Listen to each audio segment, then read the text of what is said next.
Bonjour, je m'appelle l'idole, pas l'idole que tu te crées sur le mur de ta chambre, mais celle qui est là lorsqu'on te chambre et que dans ta solitude tu te cambres. La nouvelle idole, idylle de verre et des paraboles, psychopathe des phases qui sont servent dans ses phrases et vous sert d'islam en métaphase. Hey, je ne vous parle pas de mythos. Bon, c'est vrai qu'avant j'étais une mytho, mais je n'ai jamais aimé les métaux qui se plient devant les mythos, rythme et rites qui riment avec charclos, un peu comme ceux qui se cachent sous leur manteau.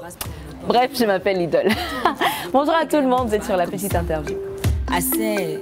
La vie, c'est même quoi, non? Moi, Wanda, mon frère, ça, c'est même quoi? Idole, Dolly Sorel Noirfort, de la poésie au slam. Disons que pour moi, le slam, c'est beaucoup plus que de la poésie. C'est un mélange de 5 disciplines, parce que je considère le slam comme étant un art carrefour où 5 disciplines se rencontrent. La poésie, le rap, le théâtre, la musique et le conte.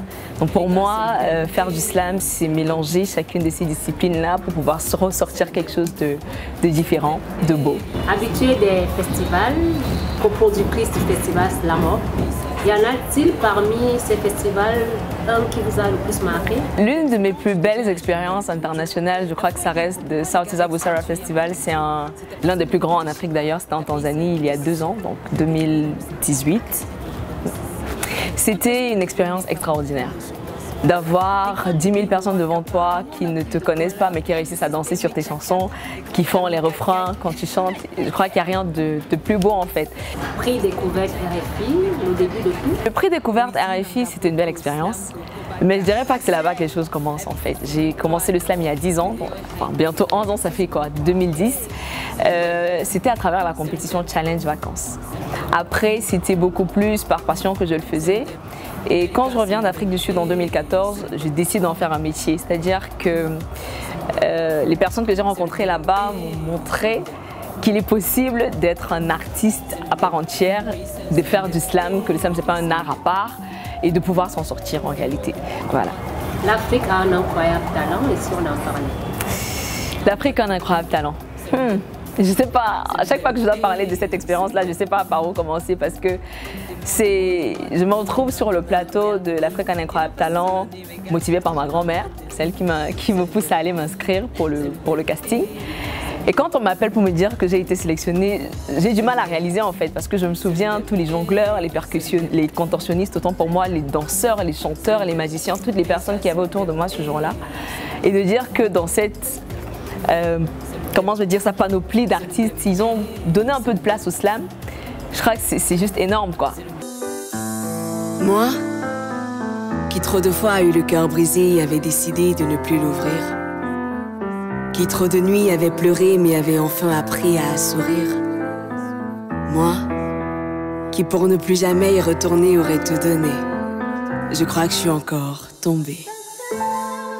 Qu'est-ce qui vous inspire? La petite interview peut-elle avoir la primeur d'une inspiration spontanée de la slameuse? Ah, c'est fou parce que je suis tellement habituée à ce qu'on me dise oui, vas-y, fais un slam, comme si c'était facile. Genre, quand on voyait un maçon me demander de construire le mur. Non, mais plus sérieusement, il y a des matins comme aujourd'hui où on se retrouve pour une petite interview. Aujourd'hui, je fais un slam avec ou sans sens. Mais le plus important, je me dis que c'est qu'on capte l'essence de ce que j'essaie de transmettre. Ces mots qui me viennent du cœur et que dans vos cœurs, j'ai envie de mettre. Il y a ces mots qu'on donne par amour, il y a ces mots qu'on donne simplement aujourd'hui et pour toujours. Titulaire d'un master en économie et en commerce, cette formation vous aide-t-elle dans votre carrière? Je suis titulaire d'un master 2 en ingénierie économique et financière. J'ai commencé le doctorat, j'espère pouvoir le terminer. Mais disons que ça me permet au quotidien de gérer ma carrière parce qu'aujourd'hui, je considère l'idole comme une entreprise qui, comment je vais dire ça, ma petite équipe, je ne dirais pas que ce sont mes employés, mais ce sont mes collaborateurs. Et il faudrait qu'à la fin du mois, on puisse être rentable, il faudrait qu'on puisse gérer nos factures, il faudrait qu'on puisse grandir. Et toute cette démarche économique-là, en fait, comment je vais dire ça, elle me vient de tout ce que j'ai comme bagage appris à l'université en réalité. Donc voilà. À seulement 25 ans? En 26 déjà. 26 déjà? Oui. Vous pouvez vous vanter désormais d'avoir une belle expérience professionnelle Bon, est-ce que je vais me vanter d'avoir fait tout cela en 26 ans? Non, mais disons que je suis quand même fière parce que il y a des expériences uniques que je vis et je me dis que si je n'avais pas connu le slam, rien de tout ça n'aurait été possible. Je n'aurais pas connu tout ce que j'ai connu. Mais comme je dis à chaque fois, chacune des étapes que je franchis, ça me donne juste la force d'aller encore plus loin. Parce que je me dis, ah, si avec telle énergie ou tel enthousiasme j'ai pu faire telle chose, si je mets davantage de force, de temps et d'argent même, peut-être que je peux aller plus haut, peut-être que je peux vivre des choses plus grandes. Alors j'ai juste envie de bosser encore plus, j'ai juste envie de me donner un peu plus. Voilà. Pouvez-vous vous projeter 20 ans plus loin et dire le slam aura bâti sa maison? Disons que dans 20 ans, je vois les choses vraiment plus grandes et je me vois très loin. Enfin, on espère qu'on va continuer sur la lancée. Aujourd'hui, quand je jette un regard en arrière, il y a 5 ans, les gens te posaient la question de savoir le slam c'est quoi. Aujourd'hui, on nous pose de moins en moins la question. Les gens sont plus à même à nous écouter. On dit, ah, il y a une slameuse. Ah, ok, cool, qu'elle fasse ce qu'elle a à faire. Et je crois que ça, c'est déjà un grand pas. Il y a 5 ans, on n'avait pas autant de personnes qui connaissent le slam, mais qui s'y intéressent. Je vais prendre l'exemple du festival Slam Up. Je me rappelle, la première édition, il y avait à peine 5-6 personnes qui sont venues aux ateliers. Aujourd'hui, on a 30 personnes. Vous pensez pouvoir créer une école de slam? En fait, j'ai envie de créer une académie qui sera un peu comme un centre culturel, mais qui donne la place aux mots. Pas seulement au slam, mais à tout ce qui est déclamation, prise de parole en public, confiance en soi, discours. En fait, c'est ça un peu l'idée que j'ai sur les 10-15 prochaines années. Ouais. Je lui souris en espérant qu'il ne soit pas juste comme tous les gars.